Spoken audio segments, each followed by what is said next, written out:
हर साल करोड़ों जानवर ईद पर कुर्बान किए जाते हैं, लेकिन इन जानवरों की कुर्बानी के पीछे ऐसा एक सीक्रेट छुपा है जिसे आज तकरीबन सारे मुसलमान नहीं जानते। लेकिन आज की वीडियो में आप उसे जानोगे।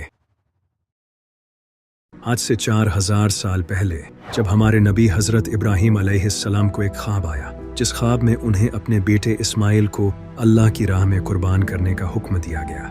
हजरत इब्राहीम अलैहिस्सलाम जब ख्वाब से उठते हैं तो उन पर उनकी जिंदगी की एक बड़ी आजमाइश आ चुकी होती है। वो बेटा जिसे हजरत इब्राहीम अलैहिस्सलाम ने अपनी पूरी उम्र दुआएं करके मांगा था और बुढ़ापे में जाकर अल्लाह ने इन्हें ये बेटा अता किया था। अब अल्लाह ने इसी बेटे की कुर्बानी मांग ली थी।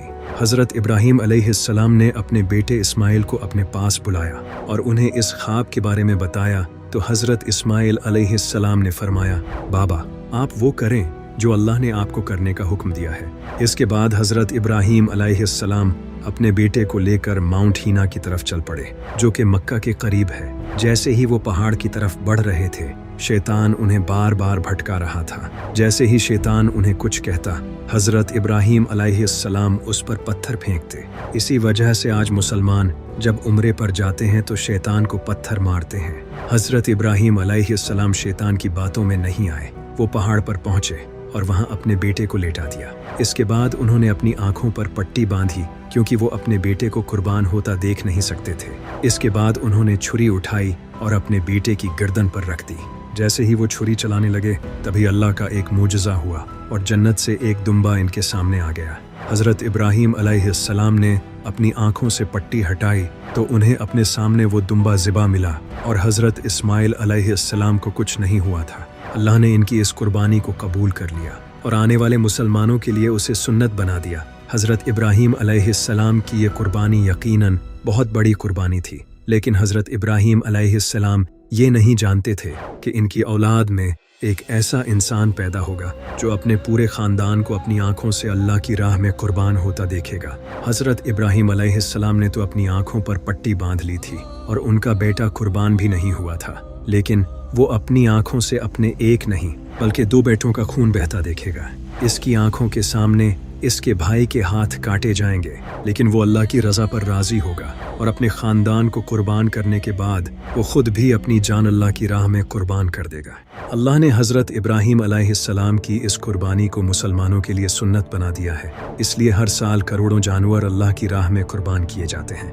हर साल करोड़ों मुसलमान जो डिफरेंट कंट्रीज़, डिफरेंट कल्चर्स और डिफरेंट लैंग्वेजेस बोलते हैं, वो एक साथ इस सुन्नत को अदा करते हैं, जिससे मुसलमानों में यूनिटी आती है। और ये हज के बाद दुनिया का सबसे बड़ा रिलीजियस इवेंट होता है, जिससे बिलियंस ऑफ डॉलर्स की इकोनॉमी बूस्ट होती है। किसान और चरवाहे जानवर सेल करके रोजी कमाते हैं। कसाई, दुकानदार और ट्रांसपोर्टर्स के कारोबार चलते हैं और इससे लोकल मार्केट्स और लोकल बिजनेस भी ग्रो होते हैं। कुर्बानी करने के बाद गोश्त को 3 हिस्सों में डिवाइड किया जाता है, जिसमें से एक हिस्सा गरीबों का और एक रिश्तेदारों का होता है, जिससे वो लोग भी गोश्त खा पाते हैं जो इसे अफोर्ड नहीं कर सकते। और इससे पूरी दुनिया में गोश्त डोनेट किया जाता है। जैसे वॉर जोन्स, रेफ्यूजीज कैंप्स और गरीब इलाकों में गोश्त तकसीम किया जाता है, जिससे इन लोगों की भी हेल्प होती है। हर साल 40 से ज़्यादा कंट्रीज में कुर्बानी का गोश्त भेजा जाता है। इसी वजह से ईद उल अज़हा दुनिया का सबसे बड़ा फूड ड्रिवन रिलीफ एफर्ट है। जब मुसलमान अपने हाथों से गोश्त गरीबों में बांटते हैं तो इनके अंदर आजिज़ी, शुक्रगुजारी और सखावत बढ़ती है। लेकिन क्या इस सुन्नत के पीछे सिर्फ यही रीजंस हैं या फिर इसके पीछे कोई और रीज़न भी है? हज़रत इब्राहीम अलैहिस्सलाम ने अपनी सबसे पसंदीदा चीज़, अपना बेटा, अल्लाह की राह में कुर्बान किया था, क्योंकि इंसान को अपनी औलाद हर चीज़ से ज़्यादा प्यारी होती है। इसी वजह से अल्लाह ने भी इनसे इनके बेटे की कुर्बानी मांगी। इसीलिए कुर्बानी सिर्फ जानवर कुर्बान करने का नाम नहीं है, बल्कि कुर्बानी अपनी सबसे अजीज़ चीज़, अपना नफ्स, अल्लाह की राह में कुर्बान करने का नाम है। जैसा कि बाबा बुल्ले शाह ने फरमाया था, छुरी अपने नफ्स पर फेरो, सिर्फ जानवर पर ही नहीं। इसी वजह से अल्लाह ने इस सुन्नत को मुसलमानों के लिए बनाया है, ताकि हर साल मुसलमान हज़रत इब्राहीम अलैहिस्सलाम की उस कुर्बानी को याद करके अपनी पसंदीदा चीज़ अल्लाह के लिए छोड़ें, जो इंसान और अल्लाह के दरमियान रुकावट बनी हुई है, जैसा कि गरूर, हसद, लालच और दौलत वगैरह। हज़रत इब्राहीम अलैहिस्सलाम के लिए जैसे उनका बेटा अजीज़ था, इसी तरह आज कई मुसलमानों के लिए उनका पैसा उन्हें अजीज़ है। तो जो इंसान अल्लाह की राह में अपने माल से जानवर खरीद कर कुर्बान करता है, वो भी अपनी पसंदीदा चीज़ अल्लाह की राह में कुर्बान कर रहा है।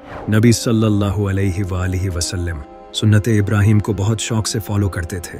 आप ईद पर जानवर कुर्बान करते थे, यहाँ तक कि आपने अपनी ज़िंदगी की आखिरी ईद पर 100 ऊँट कुर्बान किए, जिसमें से 63 ऊँट आपने अपने हाथों से कुर्बान किए थे और बाकी के आपने इमाम अली अलैहिस्सलाम को कुर्बान करने का हुक्म दिया। जबकि कुर्बानी तो एक ऊँट से भी हो सकती थी, लेकिन आप सल्लल्लाहु अलैहि वसल्लम ने अपना माल दिल खोलकर अल्लाह की राह में कुर्बान किया। उस वक्त एक ऊँट आज की एक लग्जरी कार के बराबर था, क्योंकि उस वक्त वेल्थ ऊँट, बकरियां और घोड़े ही होते थे। जिसके पास ये जानवर ज्यादा होते वो उतना ही अमीर होता, क्योंकि इन जानवरों से ट्रांसपोर्ट और दूध जैसी कई चीज़ें जुड़ी थी। आप सल्लल्लाहु अलैहि वसल्लम ने फरमाया कि कुर्बानी सिर्फ खून और गोश्त का नाम नहीं, बल्कि ये मुसलमान की अल्लाह से लॉयल्टी और तक़वे का नाम है। कुरान में भी आया है कि तुम्हारा गोश्त और खून अल्लाह तक नहीं पहुँचता, बल्कि तुम्हारा तक़वा अल्लाह तक पहुँचता है। यानी कि वो जानवर इंसान के नफ्स को रिप्रेजेंट करता है। लेकिन आजकल कई नॉन मुस्लिम्स मुसलमानों के कुर्बानी करने के तरीके को क्रिटिसाइज करते हैं, क्योंकि नॉन मुस्लिम्स जानवर को एक ही वार में ज़िबा करते हैं, जबकि मुसलमान जानवर पर अल्लाह का नाम लेकर उसका आधा गला काटते हैं ताकि उसके जिस्म का खून बह जाए। लेकिन इस तरीके से जानवर को दर्द सहना पड़ता है, और इसी को लेकर नॉन मुस्लिम्स हमारे इस तरीके को क्रिटिसाइज करते हैं। लेकिन ये तरीका सबसे बेस्ट है, क्योंकि जब जानवर का आधा गला काटा जाता है तो उसकी बॉडी से टॉक्सिन्स और बैक्टीरिया खून के साथ निकल जाते हैं, जिसके बाद गोश्त खाने के लिए बिल्कुल साफ होता है। जबकि नॉन मुस्लिम्स के तरीके से एक ही वार में जानवर की गर्दन उतार दी जाती है, जिससे खून बॉडी से निकल नहीं पाता, जिससे गोश्त में हेल्थ रिस्क होता है। जबकि मुसलमानों के तरीके में जानवर को ज़िबा करते वक्त उसके साथ शफकत का हुक्म दिया गया है। आप सल्लल्लाहु अलैहि वसल्लम ने जानवर को ज़िबा करते वक्त शार्प इंस्ट्रूमेंट्स यूज करने का हुक्म दिया है, ताकि जानवर जल्दी ज़िबा हो जाए और उसे कम तकलीफ हो। और इस्लाम में जानवर के सामने छुरी रखने या फिर उसके सामने किसी और जानवर को ज़िबा करने को भी अवॉइड किया जाता है, और उसे मारना या तकलीफ देने को भी मना किया गया है। जबकि वेस्टर्न कंट्रीज में जानवर को काटने से पहले उन्हें इलेक्ट्रिक शॉक दिया जाता है, और बड़ी फैक्ट्रीज में मैकेनिकली 1 घंटे में हजारों जानवर काटे जाते हैं ताकि जानवर बेहोश हो जाए। लेकिन इसमें कई बार जानवर बेहोश नहीं होते, वो डर जाते हैं और ये काफ़ी पेनफुल होता है। लेकिन जब हलाल तरीके से जानवर का गला काटा जाता है तो मेन आर्टरीज, विंड पाइप और इसोफेगस कट जाती हैं। इससे ब्रेन तक ब्लड प्रेशर फौरन ड्रॉप हो जाता है, जिससे 3 to 5 सेकेंड्स में जानवर होश खो देता है। उसकी कॉन्शियसनेस लॉस हो जाती है, और ब्रेन फंक्शन लूज होने से जानवर के पेन रिसेप्टर्स काम करना बंद कर देते हैं, जिससे जानवर को दर्द नहीं होता। यूनिवर्सिटी ऑफ हैनोवर में एक स्टडी की गई थी, जिसमें ब्रेन वेव मॉनिटर्स के थ्रू जानवर को हलाल तरीके से ज़िबा करते हुए स्टडी किया गया था, और शॉकिंगली जानवर का गला काटने के बाद उसमें दर्द होने का कोई एविडेंस नहीं देखा गया, यानी कि जानवर को पेनलेस मौत हुई थी। ये ईद आप सबके लिए मौका है अपनी पसंदीदा चीज़ अल्लाह की राह में कुर्बान करने का, जो तुम्हारे और अल्लाह के दरमियान रुकावट बनी हुई है।